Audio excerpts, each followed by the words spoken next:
Okay, we're going to start section 2, okay? Obviously, it took us a long time to get through that first test, okay? I am working on grading. Said I've got a bunch of history tests to grade as well, so that first part of the test is in, and at some point I'll hand those back and let you look at them, give you some feedback on those. So, all right, section 2 is entitled Articles of Confederation and the Basics of the Constitution. Okay, so I thought it'd be kind of good to just kind of put together a timeline for you guys, just to kind of get your in a framework here to think about this. Okay, so going back, the first time they got together in Philadelphia, the first Continental Congress was 1774. Okay, the Second Continental Congress was basically our first government. And in 76, during the Second Continental Congress, they obviously wrote the Declaration of Independence. All right, and so our first capital, Philadelphia. Okay, the war continues, okay, during this time period, and in 1781, where we're going to start today, is with the Articles of Confederation. So this Second Continental Congress writes this in 1781. The war ends in 1783. Okay, so we're a brand new country. Got a constitution. Nobody's ever done this before, by the way, like broke away and started from scratch like this. So they don't have anybody to kind of look back on and say, oh, this is how you do it. So they're kind of making it up as they go along. And this, as we're going to learn today, guys, the Articles of Confederation does not work well. Okay. In fact, the country's falling apart by 1787. Okay, so they get together, and the plan was to either fix the Articles of Confederation or start over. And they decided to just scrap it, okay, and start over. So this becomes known as the Constitutional Convention. Of course, you're going to meet in Philadelphia again. All right. So they write this new Constitution in the summer of 87. It takes it a while to get ratified by the states. Okay, it's got to be approved by the states. The ratification of the new Constitution comes in 1789. Okay, and one of the things that was kind of lacking from the new Constitution was a Bill of Rights. So they added the first 10 amendments, Isaac, the first 10 amendments to the Constitution in 1791, okay, which puts your rights in stone, if you will. Obviously, they're in writing, okay.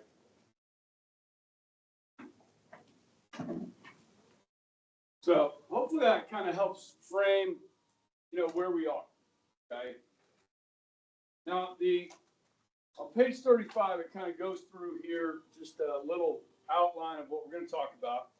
So Articles of Confederation, we'll talk about today. Then the need for a new constitution, okay, and why we need that new constitution. So the Constitutional Convention, and then the arguments over this new constitution, which would become the Federalists and the Anti-Federalists. You've probably heard of that before. Okay, you're going to learn these in a lot more detail than you did in 10th, 11th grade, okay, or 7th grade or 8th grade, whatever. We're going to dig into these Federalist papers, okay? Then we're going to look at the basics of the Constitution, okay? Obviously, guys, anytime you want to look up here, except during a test, there are 7 articles. The first 3 are the 3 branches. Okay, so our focus here will be on Article 4, 5, 6, and 7, and then we'll hit the 3 branches at the back end of the class. Okay, that's the plan. Good morning. Good morning. Okay, so then we're going to learn all 27 amendments. Okay. Obviously, you need to know the Bill of Rights, but you know, it doesn't hurt to know all 27. Okay. So I'll have an assignment on that. Okay. And there'll be questions on the test about the amendments. Okay. I have some really good mnemonic devices to help you memorize those. We'll talk about all of them. This will take a while. We'll go through it. We're not going to just jump through it. Okay. We'll talk about it. Okay. And then federalism. Okay. So we're going from a confederal system, okay, with the first Constitution, the Articles of Confederation, to a federal system. Now, everybody remembers that because we just studied that, right? So the sharing or division of power between national, state, and local. So we'll have we'll talk about what that really looks like, and then a little bit about just checks and balances with the three branches, okay, which is really easy, okay. So that's where we're headed, guys, okay. All right, so next up, I'm going to start with some notes on the Articles of Confederation.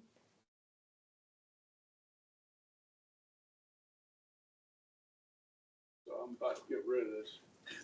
You got your phone? Yeah. You want to take a picture of that? Yeah. You want to take a picture of that? Yeah, I see. Yeah. Good morning. Good morning. Morning. Nice belt. Thanks. Thought it about my car.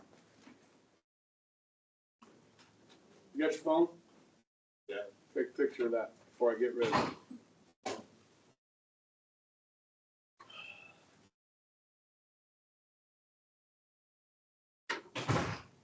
Okay. I'll take a picture of it too.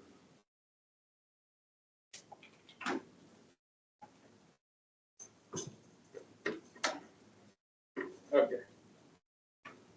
And we're going here. All right, so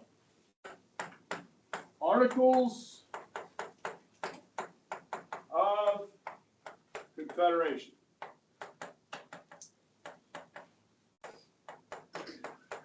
All right, you guys remember?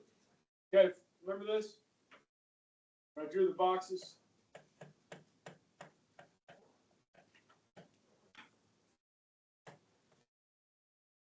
The national government is at the top, but it doesn't have much power, right?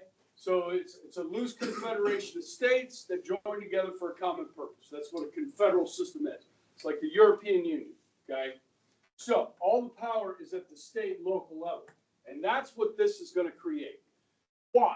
Why did they, when they wrote this in the Second Continental Congress in 1781, why did they use a confederal system? And the number one reason, guys, is they don't trust government. They're breaking away from a king and a parliament that are an ocean away, that are controlling them with taxes, and now they have troops in their country, and now there's a freaking war because this government is tyrannical, and they don't want to live like that. So they're not going to give a national government much power because they don't want to be controlled from a people far away. So if you're living in South Carolina or you're living in New Hampshire, you don't want to be controlled by Virginia. You don't want to be controlled by New York. Okay, so they keep all the power at the local level, which means, guys, this is going to be a very weak government. Okay, and so when historians look back at this Constitution, everybody talks about the weaknesses of the Articles of Confederation because it's weak. I will tell you what powers they do have and what powers they didn't have under this new Constitution, okay? So, obviously, this is written in what do I want to do here? Okay, this is written in 1781, okay, by the Second Continental Congress, okay? 13 of 13 states agreed or ratified. Okay. All right. So this is going to be a unicameral government. Now here's the thing. when we talk about unicameral, we're usually just talking about the legislative branch, right? So today we have a bicameral legislature, the House and the Senate. In this case, guys, I'm talking about this is one branch of government. One body. Kind of like the song at communion. One bread, one body. Okay, that's it. It's just one body. Made up of 13 representatives. One from each state. So how many people are in the new government? 13. Did you say 14?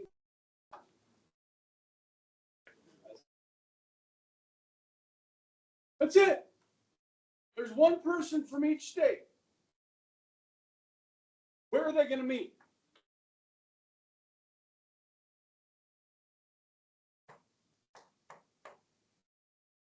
Our new capital, New York City. Okay? All right. These people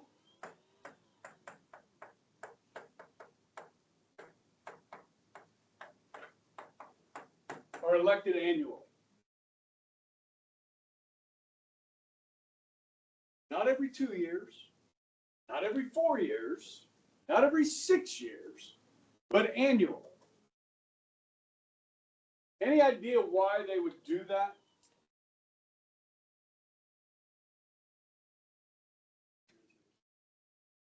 Okay. The other one, yeah, or they just don't trust them, right? So if you don't trust somebody, you've got an opportunity 11 months from now to get rid of them. You know what I mean? I just want you to really see this distrust in government, okay? It's strong. They really are weary of it, okay? All right, so all power is in this body.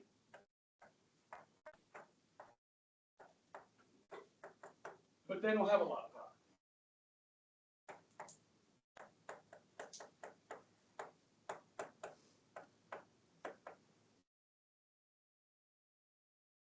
Okay, now they're going to pick one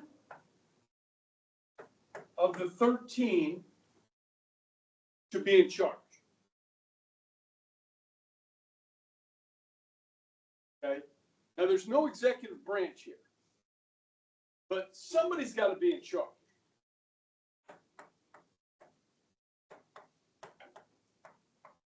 So, of course, the first president of the United States under the Articles of Confederation was whom?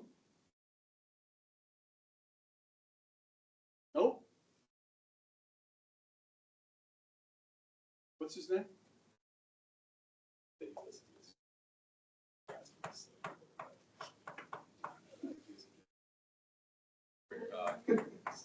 John Adams. John Hancock. John Hancock. John Hanson. Who is that? Exactly. Okay, so we're going to have the Articles of Confederation from 1781 to 1789. We're going to have 9 different John Hansons. That's the guy in charge of the 13th. We did not call him president of the United States. Okay? But he was the first person in charge of the first government. Yeah.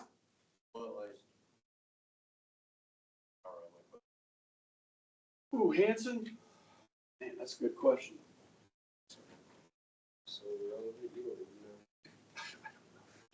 Nobody's ever asked. Siri, what colony or state was John Hanson from? Maryland. All right.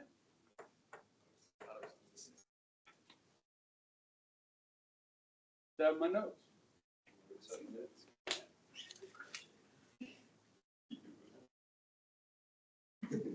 Okay. All right, now, in order to pass anything here, guys, you need 9 of 13 states to agree. Okay? This is going to be difficult. Okay? Because think about this.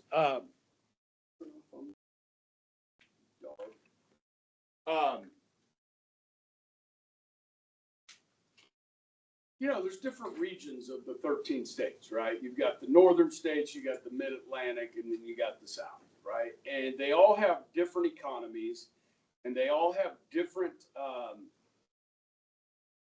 desires. And so getting all, or 9 of the 13 to agree to anything is going to be difficult, okay? So this shows you just kind of the general layout of the body itself, okay?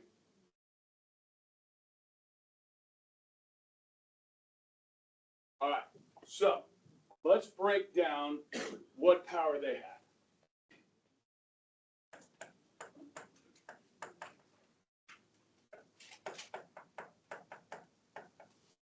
Now, these are, declare war. If you're going to have a national government, they got to be able to declare war. Okay, that's make treaties.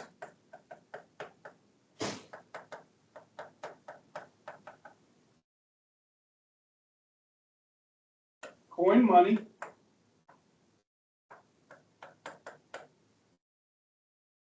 Raise an army.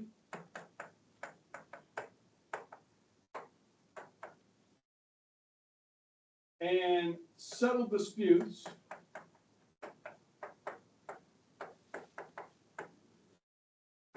between states.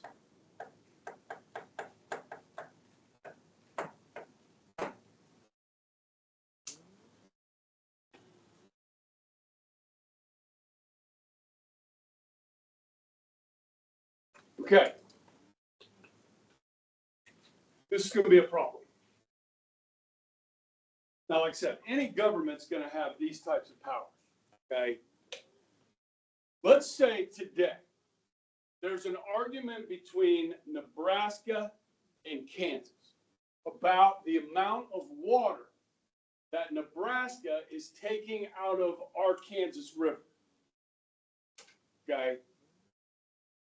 You guys, I think we're the only ones that call it the Arkansas River, okay?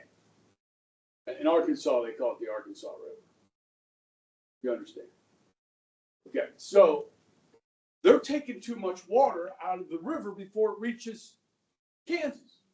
And our farmers don't have access to that water, and they need that water. So who is going to settle that dispute today in 2025? No? What part of the federal government? The judicial branch. Is there a judicial branch in the Articles of Confederation? No. So when you have 9 states or 13 states that all have their own self-interest, and there's no judicial branch to settle disputes between states, guess what's going to happen? All right, I'm going around the room. Okay. Nathan, you are Massachusetts. New Hampshire, Connecticut, Rhode Island, New Jersey, Virginia, Pennsylvania, Maryland.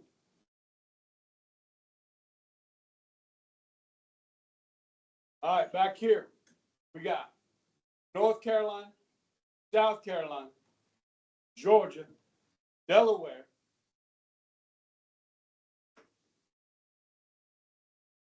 I said Connecticut. Is anybody Connecticut? I'm in Texas. There is no Texas. I'll trade you Georgia. Okay. All right.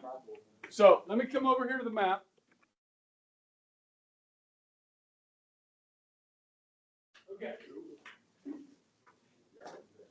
probably use this one over here.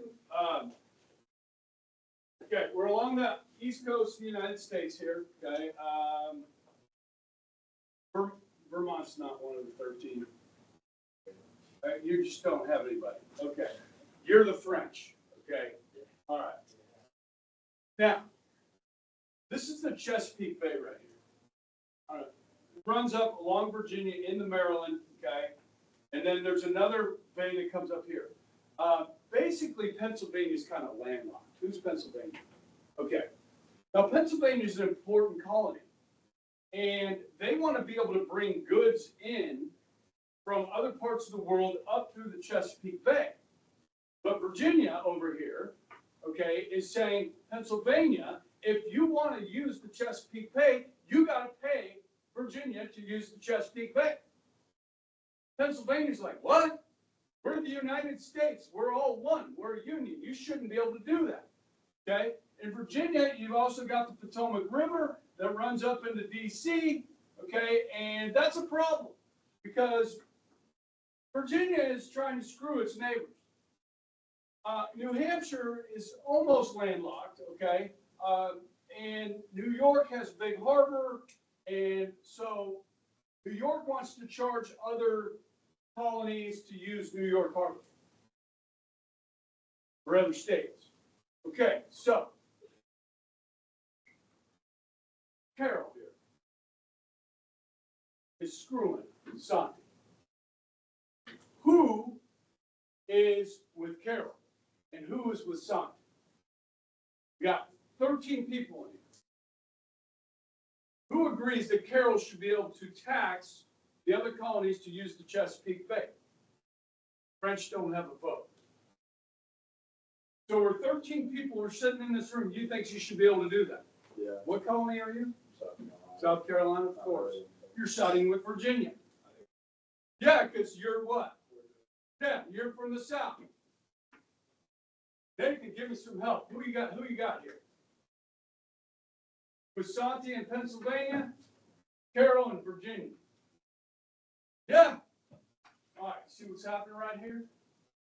Lily, who you with? Rhode Island. Hey, Carol. Oh, wow. Going southern. How about you? Okay, we're divided. Okay, we're gonna have fights. You know what else we're gonna have fights over? Listen, Maryland's like, excuse me, Delaware, you're taking some of our land. That's actually part of Maryland, not Delaware. They're gonna have fights over the borders of the states. They're gonna have fights over navigation rights. The nation is in debt to Isaac. Because Isaac lent to us a bunch of money to fight the revolution. And so we all owe Isaac money. Where are we going to get that money? We're going to need it from the states. Carol, you have the largest population. So you're going to have to pony up more to pay Isaac back than Rhode Island. You understand? If you don't like it, too bad. Okay, you see what's going on here? There's nobody to settle these disputes. They have to settle them between themselves, and it doesn't go well. They start fighting, start arguing, okay? And there's no way to settle these disputes that's really working well, okay? So I just kind of wanted you to see that, okay? So let's look at the powers that they don't have, okay? Money is a problem. Money is a problem. They can coin money, but is there any real value to it? There's not any real value to it. So the national government has to ask for money from the states. And here's the thing. This government right here, the first thing I'm going to put up as powers they don't have, okay?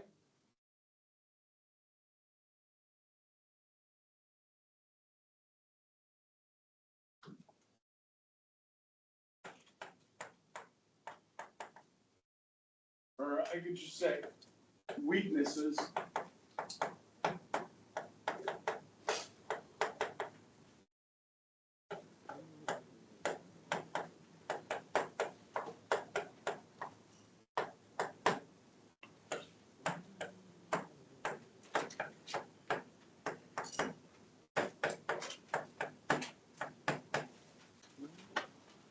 They can't tax. So, Carol, would you please send some money to New York? Because we need to pay Isaac. And what if Carol says no?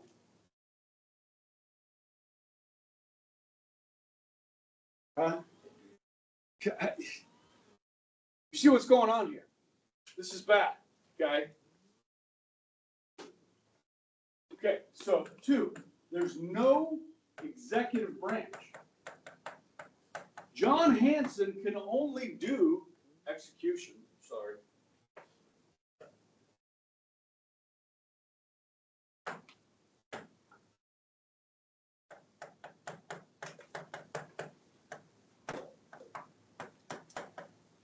So when we talk about the 3 branches of government, talk about how the legislative branch has the purse, right?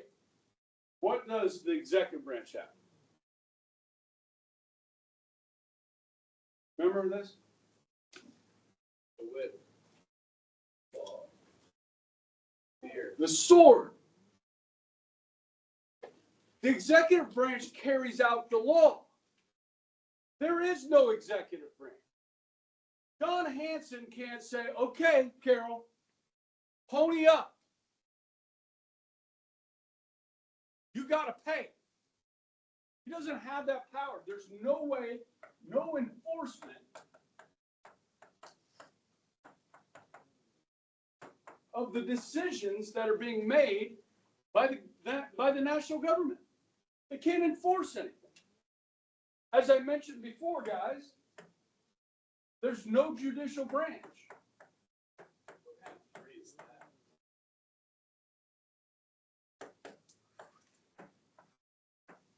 Glad you're paying attention. Yeah. So, settling disputes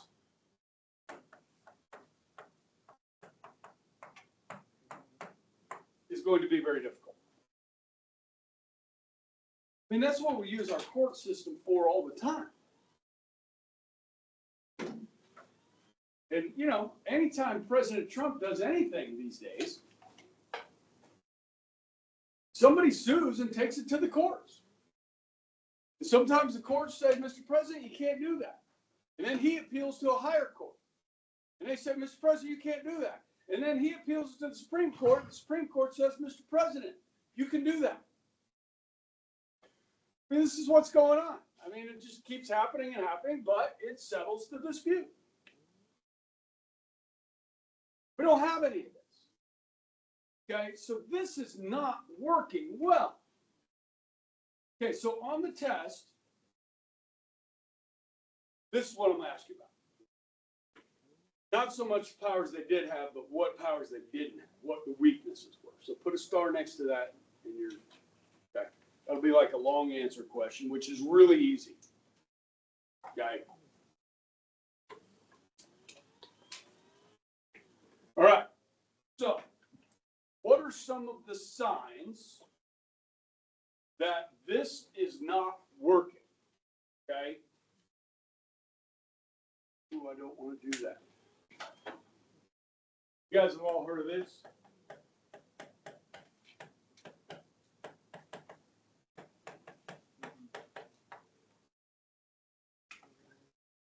Okay. Border disputes.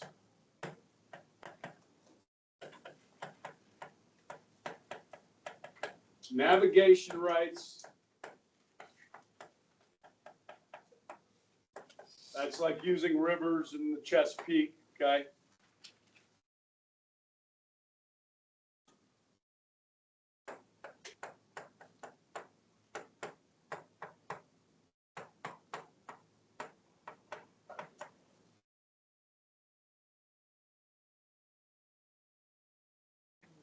France.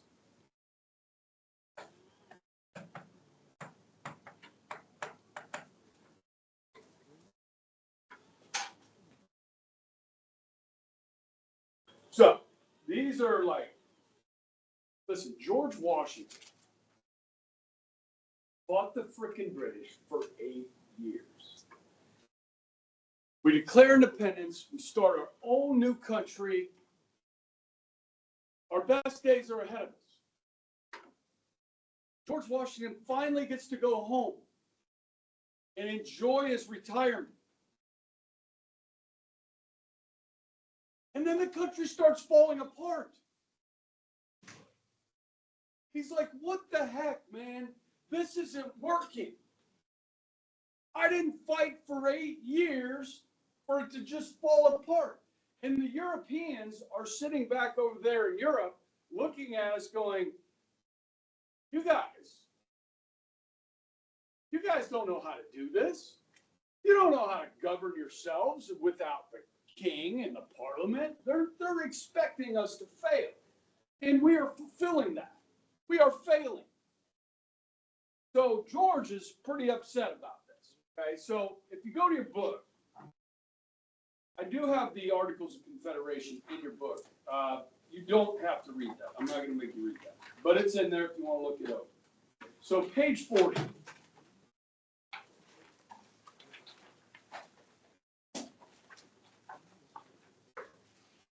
Okay, I've got a little thing in here about Shays' Rebellion. Okay, and there's some really interesting stuff in here. Okay, we do have an army, but it's not very organized at this point and so forth. Okay, we still have militias. Militias have always been important in the New World, and they will remain important.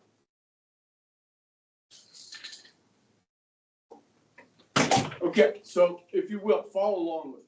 Okay, I'll read this. Daniel Shays was probably born in Huntington, Massachusetts, sometime around 1747. During the Revolution, he fought at Bunker Hill, Ticonderoga, and Saratoga. He was promoted to captain in 1777. Shays resigned from the Continental Army after being criticized for selling a sword that French General Lafayette had awarded him. Listen, he's a poor guy. He's serving in the army. He's a really good soldier. He's a captain. Okay? He's led troops in Saratoga, which was one of the biggest victories of the entire war. And so the French general gives him the sword, and he's like, I'm broke, man. I'm going to sell this so I can feed my family back home. And he gets criticized for it. So he's like, all right, screw you. He settled in Pelham, Massachusetts in 1786 and 87. Shays was one of the leaders of an armed uprising in Massachusetts caused mainly by, now pay attention to this, excessive land taxation, high legal costs, and economic depression following the Revolution. The uprising became known as Shays' Rebellion. The insurgents were mostly poor farmers who were threatened with loss of property and imprisonment for debt. Matters. If you can't make your car payment because you lost your job, do you go to jail? What happens? Yeah, the repo man comes, right? You're going to take your car because you don't own it, the bank owns it. Same thing with your house. If you cannot pay your debts in this country, you don't go to jail. Okay? However, write a bad check and know that you can't cover the funds, that's called fraud. You understand? That is illegal. And you can't go to jail. But if you can't pay your debt, that's what they were doing. They were taking their land and putting them in jail for an inability to pay their debts. Would you be pissed? I'd be pissed. Okay? So. We'll have faculty staff prayer in Madonna Chapel in about 3 minutes, and all are welcome to join. They demanded protective legislation, the abolition of the courts of common pleas, and a radical reduction in taxes. Remember, this whole war started because of taxes. In 1786, armed mobs prevented the sitting of the courts of Northampton, Worcester, Barrington, Great Barrington, Concord, and Shays, with 800 followers, broke up a session of the state Supreme Court in Springfield while attempting to seize the federal arsenal in Springfield. Oh my gosh. You guys remember John Brown? the Civil War, right? Tried to seize the arsenal at Harper's Ferry. Okay, I wonder where he got that idea. Daniel Shays, okay? While attempting to seize the federal arsenal, Shays and his men were repulsed by state militia in January 1787. The rebels fled towards Petersham and were finally defeated. Most of the men were pardoned a year later, pardoned later in the year. Shays, condemned to death, escaped to Vermont and was pardoned a year later.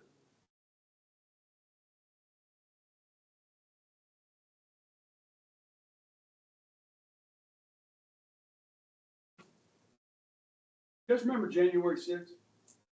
Yeah. You guys know about January 6th? Okay, so it was after the election. Protesters, yes? They were all fired up because they felt like the election got stolen. They had all these mail-in ballots and stuff like that, shenanigans going on in different states. And people didn't like it. They thought like people were cheating. And the outgoing president, Trump, was egging them on. Like this, we got robbed. We got stolen the election from us. Okay? Right or wrong? So there's protest. And some of them went over to the Capitol. And some of them broke into the Capitol. Now, there were some people that were violent and attacked and assaulted Capitol police officers. Okay, and those guys should be punished. There were others that once the floodgates opened, just kind of walked in. Grandmas, grandpas, just, It's kind of funny if you watch the video too, because as they're walking through the Capitol, there's these roped off sections. And people are staying between the ropes. It's like they're trying to follow the rules. Okay, so it's kind of funny, but basically the FBI, using video, tried to track down every single one of these people and put them in jail. Okay, was this an armed insurrection? Were all those people carrying guns and were they trying to overthrow the government? No. Okay, so calling this an insurrection, I think is too much. I would call it a protest that turned into a riot. Okay, and cops were assaulted. So there needs to be some punishment here. Guys, they were putting people away for like 20 years. Okay, and what did President Trump do when he got reelected? He pardoned them all. Okay, this is not uncommon. Okay, listen, we have the right to protest in this country. When you guys remember the Black Lives Matter protest, right? People were pissed. Okay, so 3 cops arrested. What's his name? George Floyd. Okay, and he ends up dying. Okay, and so there's all these protests. People were mad. Okay, you've got to let people blow off steam. You have to allow protests. Okay, there are protests right now over ICE. There's these pro-Palestinian protests. Okay, why are there pro-Palestinian protests in the United States? Because the United States has a strong relationship with Israel. Okay, and there are people that don't like that because of the way Israel is conducting its war against Hamas and the Palestinians.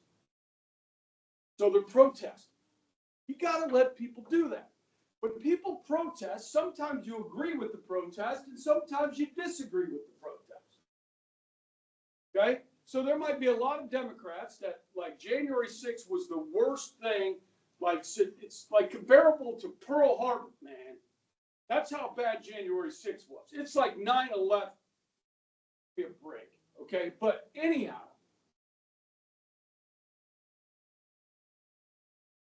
you got to let people do it. Is it illegal to block Interstate 70 in a protest? Yeah, it's illegal to go out and just block the interstate. So that happened during the Black Lives Matter protest. Did those people go to jail? If they did, it was probably one night and they were out. But more likely than not, they weren't even arrested. Why? Because people are angry. And you let them blow off steam. Okay? Whether you agree with that or not, you shouldn't put them in jail for 5 years for that. Or a year for that. I don't think you should. This protest is it's part of who we are. People have a right to tell government that they're mad. Okay? And that's what these Shays Rebellion people do. Okay? Now, they were using guns. It's a little different. Okay? All right, so we're about out of time, but I do want to kind of continue with this theme a little bit, and then we'll get to, hey, this isn't working, we're going to do a new constitution. Good?